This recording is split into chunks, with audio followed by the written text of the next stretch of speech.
you've said publicly, like, show me a human trial that shows that seed oils are bad for humans.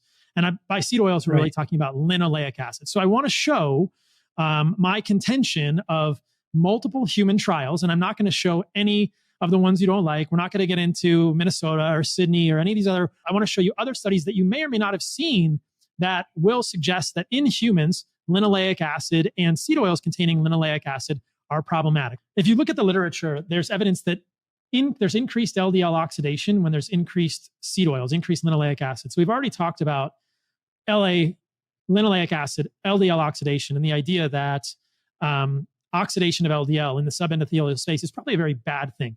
So in the Jerusalem nutrition study, people that were eating more seed oils had more LDL oxidation. We know that when more linoleic acid is consumed, there's increased LA breakdown products. So there's increased 4-HNE, 9 and 13 HODs. When less linoleic acid is consumed, there's less linoleic acid breakdown products. And we know that when there's more linoleic acid in the LDL particle, that particle is more susceptible to oxidation. Increased saturated fat, the fat that raises LDL, which the mainstream believes causes cardiovascular disease, will decrease Lp(a), a very strong risk factor for cardiovascular disease. Decreased saturated fat and increased linoleic acid will increase Lp(a) and will increase oxidized LDL. So increased linoleic acid decreases male hormones. That's testosterone and testosterone byproducts. I'll show that. There's a study in humans showing that soybean oil consumption increases Lp(a)2.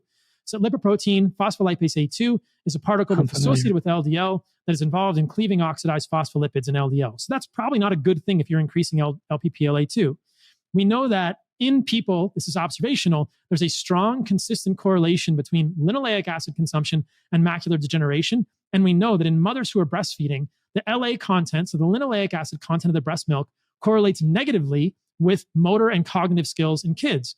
The last piece of this is that in studies that look at linoleic acid, and this is probably why linoleic acid is so confusing, consistently researchers are looking at serum levels of linoleic acid, when in fact the only seriously good metric that will reflect linoleic acid consumption in the diet is adipose tissue linoleic acid.